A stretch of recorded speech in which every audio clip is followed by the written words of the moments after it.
출애굽한 이스라엘 백성들은 시내산에서 하나님의 언약을 받았습니다.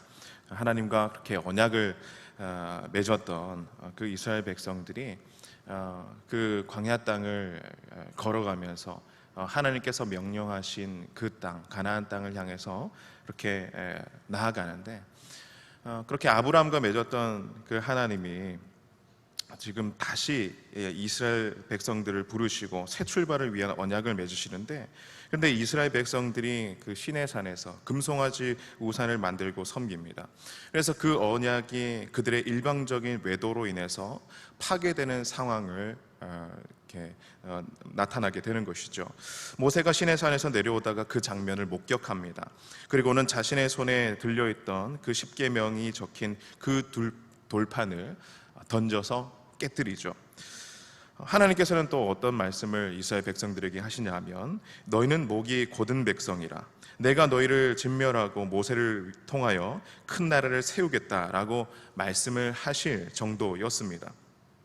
그렇게 불순종을 일삼은 이스라엘 백성들인데, 그럼에도 불구하고 하나님께서 그 백성들을 다시 끌어안으시고 하나님의 약속의 말씀인 십계명을 다시 주십니다. 그러면서 모세는 과거의 이 사건을 회상하면서 하나님이 십계명을 다시 주신 목적과 그 의미를 전하고 있는 것이죠. 하나님의 율법은 이스라엘 백성들을 향한 강력한 요청이자 명령입니다. 무엇은 해야 하고 무엇은 하지 말아야 된다라는 말씀들이 있는데, 이런 말을 들었을 때 사람들의 1차적인 반응은 뭐냐 하면 불편함입니다. 무엇을 하지 말아야 된다라는 말을 들었을 때 불편함을 느끼는 것이고, 무엇을 반드시 해야 된다라는 말을 들었을 때 부담감을 가지는 겁니다. 그렇지만 말씀을 주신, 율법을 주신 그 하나님의 마음, 그 원래의 의도는 무엇입니까? 그렇게 정한 규칙과 규율과 법을 가지고 그 백성들을 통제하고 억압하고 지배하려는 것이 아니죠. 오히려 그 법을 통해서 이스라엘 공동체를 지키기를 원하시고, 그리고 그 공동체 안에서 정말로 아름다운 하나님의 선하심과 바른 정의가 드러나기를 원하시는 것이 하나님의 마음입니다. 십계명도 마찬가지로 이런 내용이 담겨 있는 겁니다. 십계명에는 하나님을 향하여, 그리고 이웃과 공동체를 향해서 해야 할 것과 하지 말아야 할 것에 대한 말씀이 나옵니다. 이 십계명으로 백성들을 그냥 꼼짝 못하도록 하거나 그 규율 안에서 하나님께서 통제하시려고 하는 의도가 아니죠. 온전히 자기 백성들을 위하여, 온전히 자기 백성들이 하나님의 복을 받고 하나님의 풍성한 은혜를 누리도록 하시는 겁니다. 그 목적하심이 신명기 여러 군데에 드러나는데, 특별히 신명기 6장에 보게 되면 신명기 6장 1절에서 3절까지의 말씀을 보면 이렇습니다. 이는 곧 너희의 하나님 여호와께서 너희에게 가르치라고 명하신 명령과 규례와 법도라. 너희가 건너가서 차지할 땅에 행할 것이니 곧 너와 내 자손, 내 아들과 내 손자들이 평생에 내 하나님 여호와를 경외하며 내가 너희에게 명한 그 모든 규례와 명령을 지키게 하기 위한 것이며 또 내 나를 장구하게 하기 위한 것이라. 이스라엘아 듣고 삼가 그것을 행하라. 그리하면 내가 복을 받고 내 조상들의 하나님 여호와께서 내게 허락하심 같이 젖과 꿀이 흐르는 땅에서 내가 크게 번성하리라. 아멘. 이런 말씀을 주셨습니다.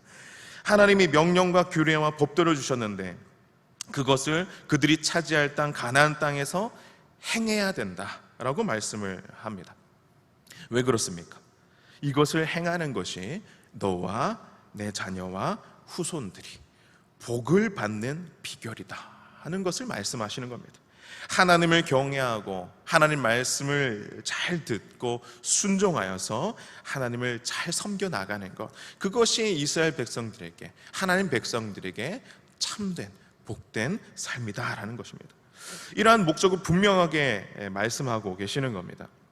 오늘 본문으로 다시 돌아오면 모세가 이스라엘 백성들에게 하나의 질문을 던집니다. 우리 12절 말씀을 보면요, 이스라엘아 내 하나님 여호와께서 내게 요구하시는 것이 무엇이냐라고 말씀합니다. 이렇다라는 것은 하나님께서 요구하시는 것이 있다라는 것이죠. 그것이 바로 하나님의 명령과 규례와 법도를 잘 따르고 순종하는 것인데, 왜 이 같은 명령을 주시는가 하면은 내 행복을 위해서이다 라는 분명한 말씀을 우리에게 전하고 있습니다. 부모가 자녀들에게 흔히 이게 다 너를 위해서 하는 말이야 라고 하는 그런 말을 하죠. 부모가 어떤 마음에서 자녀들에게 이 같은 말을 하는지 부모이면 잘 알 수 있습니다. 부모가 자녀를 볼 때에 이 자녀들이 어떤 상황에 대해서 인지를 잘 하지 못하고 있거나, 또 어떤 일을 처리하는 데 있어서 미숙하거나, 또 막 감정에 휘둘려서 올바른 판단을 내리지 못하는 것을 보게 될 때에 그것을 그냥 내버려 두는 것이 아니라 부모로서 그 자녀에게 필요한 충고와 조언을 하게 됩니다. 부모가 하는 충고와 조언은 부모를 위해서 하는 것이 아닙니다.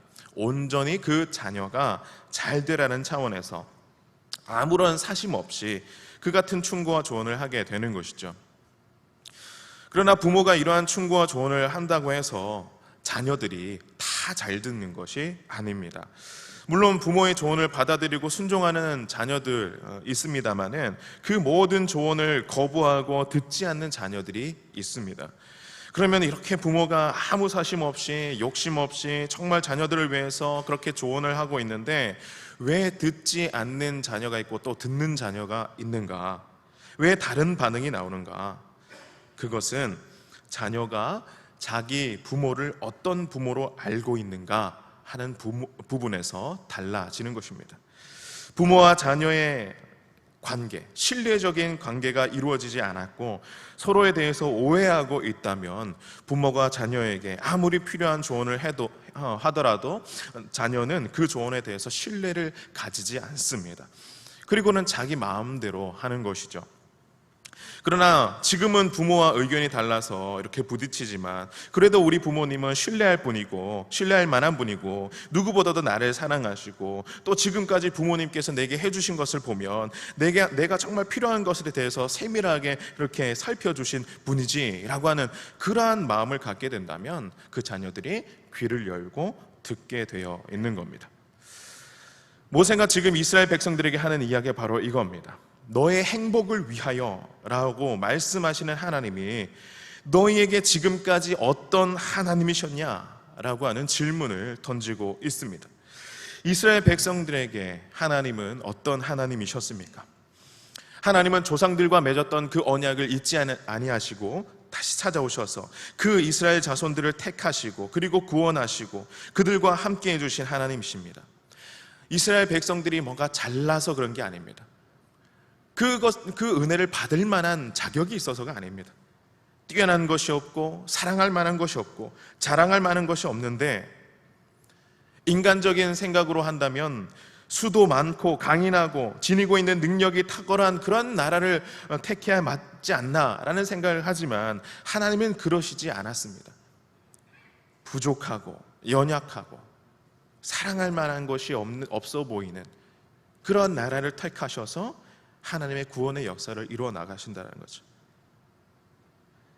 하나님께서 그렇게 이스라엘 백성들을 택하신 것, 조상들과 맺은 언약을 잊지 않으시고 그 후손을 찾아오셔서 그대로 이루시겠다 그렇게 말씀을 해주시고 그 신실하심을 그 백성들에게 분명히 드러내 보여주셨습니다.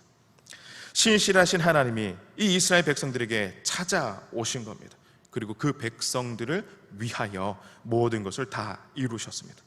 그런데 그런 은혜를 입은 이스라엘 백성들은 그 하나님 앞에서 어떤 반응을 보였습니까? 어떤 행동을 했습니까? 하나님의 모든 말씀에 불순종하였고 또 하나님의 선하신 그 인도하심에 원망과 불평이 끊이지 않았습니다. 하나님의 언약 백성이라고 하는 지위를 부여받았지만 스스로 불신함과 죄악을 드러내면서 그 택함받은 그 지위가 무색하게 부끄럽게 너무나도 악한 자가 되어 있는 겁니다. 그런데 그럼에도 불구하고 그런 이스라엘의 모습인데도 불구하고 하나님은 그들을 끝까지 버리지 아니하시고 오래 참으시고 품으셨습니다. 이것이 내 행복을 위하여 일하시는 하나님의 신실하심입니다. 그래서 하나님의 백성의 복은 어디에서 출발해야 하는가 하면은 바로 하나님에게서 출발해야 하는 것이고, 그리고 하나님에게서 출발한 그 은혜가 이 백성들에게 차고 넘칠 때에 이 백성들은 하나님의 백성으로서 비로소 떳떳함을 가지고 믿음의 여정에 세움을 받게 되는 것입니다. 여러분, 하나님은 변함없으신 분이십니다. 하나님은 그 신실하심을 가지고 우리 안에 역사하셔서 우리 안에 하나님의 약속을 담아 놓으셨습니다.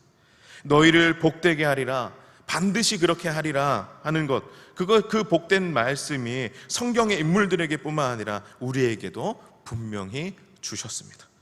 그런데 여전히 우리가 우리의 삶 가운데 부딪히는 문제와 그 상황 앞에서 무엇을 해야 되나, 어떻게 해야 되나, 그것을 알지 못할 때가 많이 있다라는 것이죠. 그러면서 그 두려움 앞에 때론 넘어지고 좌절할 때가 있습니다. 그런데 그때에 하나님께서는 우리에게 분명한 약속의 말씀으로 다가오셔서 여전히 변함이 없으시고 여전히 사랑이 많으신 그 모습으로 나를 이끌고 계심을 확인시켜 주십니다. 그래서 하나님은 우리가 겪고 있는 문제와 상황 앞에서 우리에게 요구하시는 것, 가장 중요한, 가장 첫 번째 되는 것은 뭐냐면 바로 믿음입니다. 그것이 우리에게 요구되는 것입니다.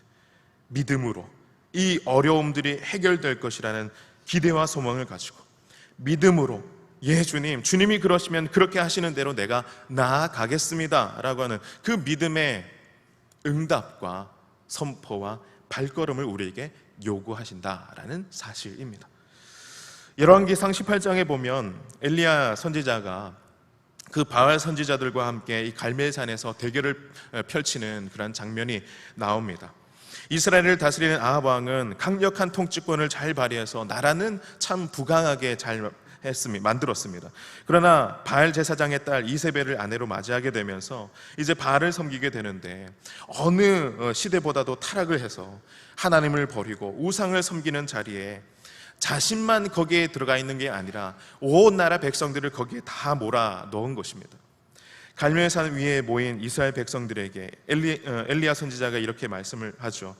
너희가 둘 사이에서 언제까지 머뭇하려느냐 라는 말씀을 합니다. 사실 이 말씀을, 그 내용만 보자면 너희 하나님 편에 설래, 바알 편에 설래, 결정해 라고 하는 어떤 선택지를 던져놓는 것처럼 그렇게 여겨집니다. 그런데 이거는 선택을 요구하시는 것이 아닙니다. 하나님이 선지자의 입술을 통해서 하시는 것이 하나님 편에 설래, 바알 편에 설래, 마치 바알 편에 설 수도 있도록 죄에 대한 선택을 방조하는 그런 하나님이 아니라는 겁니다. 하나님이 지금까지 이스라엘을 포기하지 아니하시고 버리지 아니하시고 찾아오셔서 엘리야 선지자의 입술을 통해서 너희가 어느 때까지 이 둘 사이에서 머뭇하려 하겠는가 라고 하는 이 질문은 선택을 요구하는 것이 아니라 바알을 버리고 바알에게서 돌아서서 내게로 와야 된다라고 하는 하나님의 강력한 요청입니다.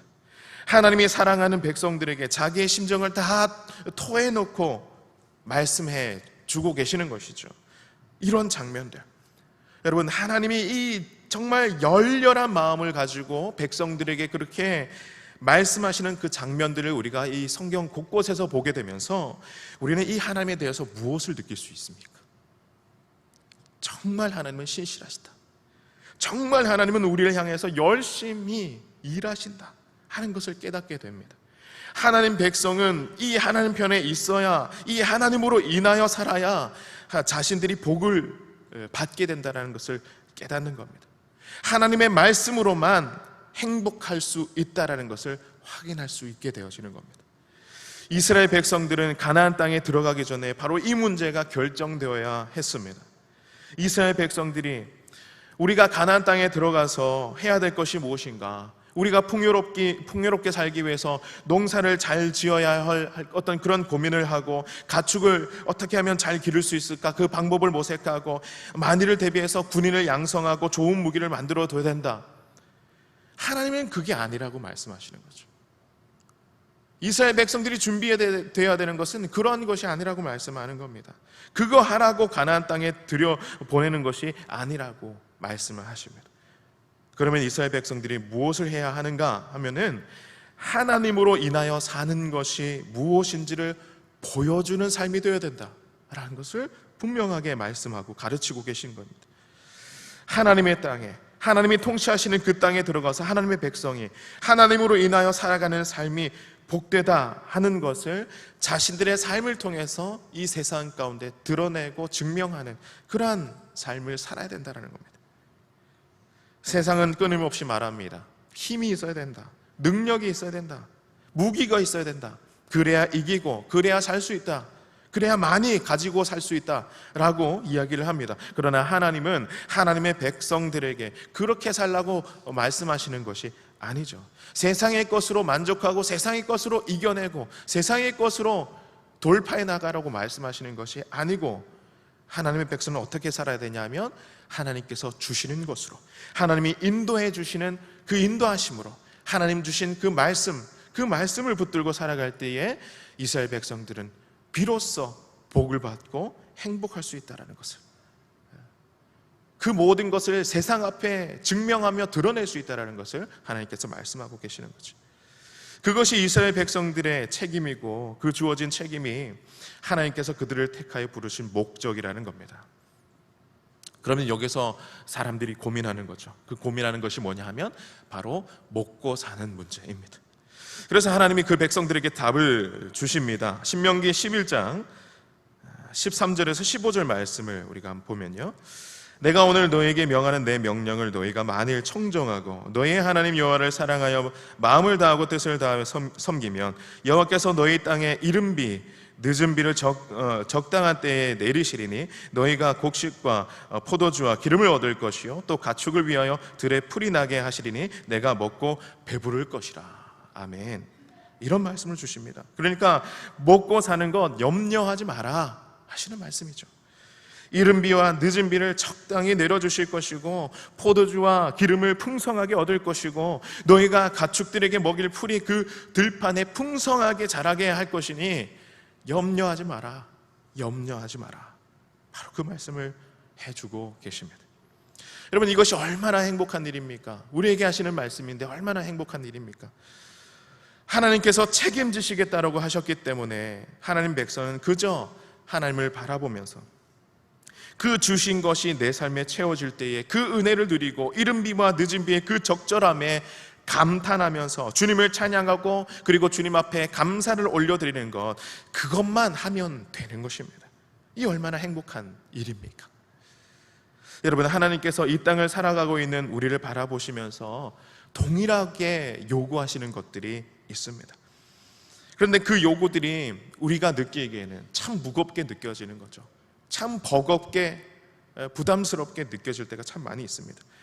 그래서 이런 생각을 합니다. 이렇게 해서 될까? 하나님 뜻대로 살면 될까? 하나님 말씀대로 살아서 될까? 이렇게 해서 내가 원하는 것을 얻을 수 있을까? 라고 하는, 이도저도 안 되면 어떻게 하지? 라고 하는 그 두려움과 의심들이 우리 가운데 차오를 때가 있습니다. 그러나 이스라엘 백성들에게 하나님께서 내게 요구하시는 것이 무엇이냐 했을 때에 그 뒤에 이어지는 내용이 무엇입니까? 하나님은 만물을 창조하시는 분이시고 그 하나님이 너희를 택하셨고 애굽에서 건져내어서 요셉의 때에서는 겨우 70명이었지만 이제는 하늘의 별과 같이 많게 하였다라는 말씀을 해주시죠. 한마디로 말하면 지난 살아왔던 그 날들을 돌아봐라 하는 그 말씀을 하시는 겁니다. 그 지난 삶을 돌아봤을 때 무엇을 느낍니까? 하나님의 은혜를 느끼죠. 하나님의 은혜. 오늘 호산나 찬양대 저희 올라오기 전에 호산나 찬양대 칭찬 좀 해달라고 저한테 요청을 했거든요. 네, 앞에 제가 제대로 못했어요. 칭찬 드리며 하나님의 칭찬을 또 전해드립니다. 주님의 은혜라 라고 하는 찬양을 했는데 하나님께서 독생자 예수님을 우리에게 보내주시고 우리를 위하여 그 생명을 던지시면서 우리에게 구원을 주신 그 은혜, 그 은혜를 우리가 되돌아본다면, 그 은혜를 우리가 돌아본다면 여러분 얼마나 감격스럽고 얼마나 행복한 일입니까? 이스라엘 백성들에게 동일하게 그렇게 말씀하시는 거예요. 지난 삶을 돌아봐라. 그 한 걸음 한 걸음을 돌아봐라 말씀하시는 거예요. 하나님께서 보여주셨던 은혜가 무엇이었는가? 그것을 다 세어보아라 말씀하시는 거예요. 이 하나님이 변치 않는 하나님으로서 찾아오셔서 지금도 그리고 앞으로도 너희가 살아갈 날들을 책임지시는데, 너희가 그러면 지금 여기서 어떠한 반응으로, 어떠한 고백으로 살아가야 될 것인가 하는 그 질문을 던지시는 겁니다. 하나님께서 원하시는 것은 오직 믿음입니다. 오직 믿음이고, 그 하나님 앞에서 그 백성이 고백할 것은 바로 믿음의 응답과 선포인 것입니다. 마찬가지로 우리에게도 하나님이 우리의 삶에서 이루어내신 풍성한 은혜의 내용들이 얼마나 많았는지 모릅니다. 그 하나님이 지금도 책임지시고 앞으로의 삶도 우리 가운데 책임지시겠다라고 하는 것이 이미 우리에게 주어진 하나님의 약속의 말씀 아니겠습니까? 약속을 어기지 아니하시는 하나님, 변함없이 우리의 삶 가운데 찾아오셔서 하나님으로서의 일들을 다 하시는 하나님의 약속이 있기에, 이 하나님 붙들고 믿음을 발휘하여서 쫓아나가는 것이 하나님의 요구에 합당한 우리의 믿음의 삶의 모습인 것입니다. 여러분, 하나님은 여전히 우리의 행복을 위해서 일하십니다. 믿으시죠? 아멘. 네. 신실하신 하나님이 그 약속하신 바를 이루기 위해 오늘도 우리를 붙들어 주시고 오늘도 우리를 이끌어 가시는 줄 믿습니다. 그러기에 우리에게 요구되는 것 오직 믿음입니다. 우리를 붙들어 주시는 주님만을 신뢰하며 의지하는 것, 그것이 우리의 삶 가운데 계속해서 일관되게 보여지고 또 고백되어져야 되는 그러한 모습이라는 것입니다. 제가 재작년에 철봉을 하나 샀습니다. 집에서 쓰는 철봉입니다. 운동을 하려고 샀는데요, 턱걸이를 열심히 하면 몸매가 좋아진다라고 하길래 샀습니다. 철봉인데 아실지 모르겠습니다. 왜 문에 이렇게 탁 고정시켜 놓고 집 안에서 쓰는 철봉인데, 근데 보통 아시죠? 이런 집에서 쓰는 운동기구가 얼마 못 가서 다른 용도로 쓰이게 된다는 거. 지금은 옷걸이로 사용되고 있습니다. 근데 처음에는 그렇지 않았습니다. 처음에는 열심히 해보려고 이렇게 좀 했는데, 근데 한날은 저희 딸 시은이가 자기도 턱걸이를 하고 싶다라는 거예요. 높이 매달아 놨으니까 얘가 이제 키가 안 되잖아요. 혼자 못 하지 않습니까?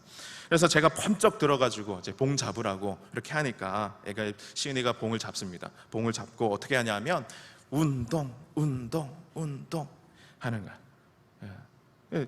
제가 했던 거를, 깔짝깔짝 했던 거를 따라하는 겁니다. 제 딸이 그렇게 운동 말은 하지만 사실 누가 운동하는 거예요? 제가 운동하는 거죠. 제가 들어주고 있으니까. 그걸 여러 번 며칠 반복해서 했다고 생각해 보십시오. 어떻겠습니까?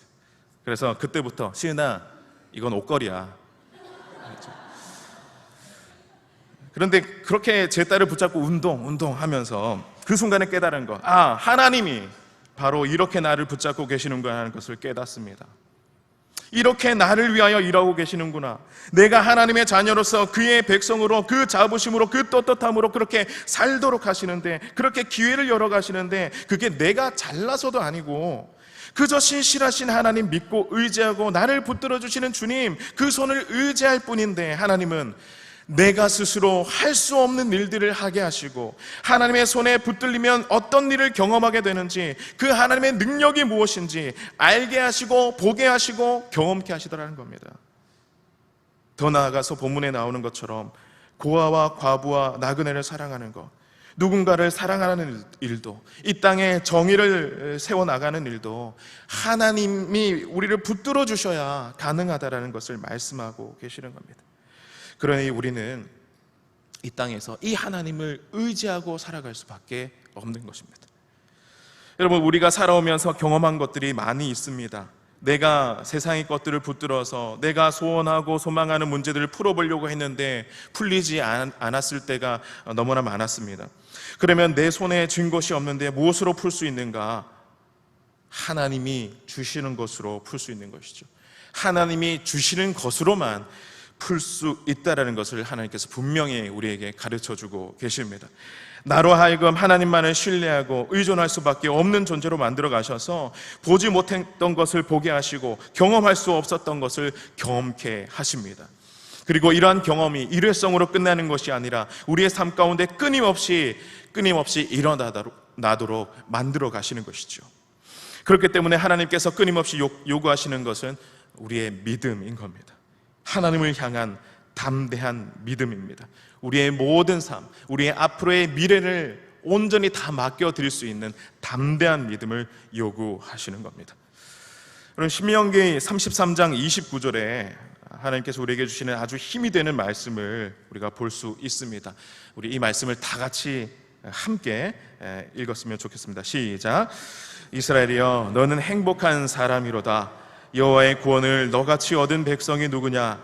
그는 너를 돕는 방패시요 내 영광의 칼이시로다. 내 대적이 내게 복종하리니 내가 그들의 높은 곳을 밟으리로다. 아멘. 하나님이 우리에게 얼마나 많은 은혜를 베풀어 주셨는가 하는 것을 돌아보면서 이 하나님의 백성들이야말로 행복한 사람이라고 노래를 부르고 있습니다. 이스라엘이여, 너는 행복한 사람이로다. 여호와의 구원을 너같이 얻은 백성이 누구냐? 우리에게도 이 같은 말씀을 주시고 계십니다. 우리에게 은혜를 담으시고 복을 담아내시는 그 하나님의 손길을 우리같이 누리고 느낀 자가 어디 있겠습니까? 하나님께서 그렇게 우리를 선택하시고 부르신 것, 이 행복의 자리에 머물게 하신 것, 하나님의 은혜이기에 우리에게 오늘 요구되는 것은 약속에 신실하셔서 우리 가운데 살아 역사하여 주시는 주님만을 바라보면서 살아가는 것입니다.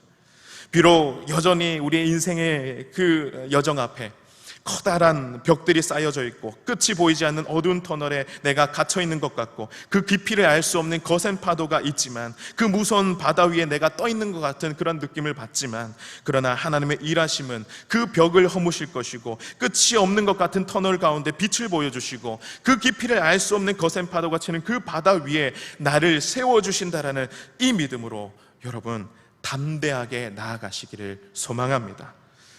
우리의 인생의 한 걸음 한 걸음 하나님께서 힘 주시고 은혜 주심을 말미암아 어느 날 문득 그 걸음을 돌아보았을 때에 하나님이 얼마나 놀랍도록 일하고 역사하셨는가를 돌아보면서 확인하고, 그리고 모세와 같은 이 찬양으로 주님 앞에 올려드리는 우리 모두가 되었으면 좋겠습니다. 여러분, 믿음의 선포와 믿음의 삶으로 항상 승리하는 저와 여러분들 다 될 수 있기를 주님의 이름으로 소망하고 축복합니다.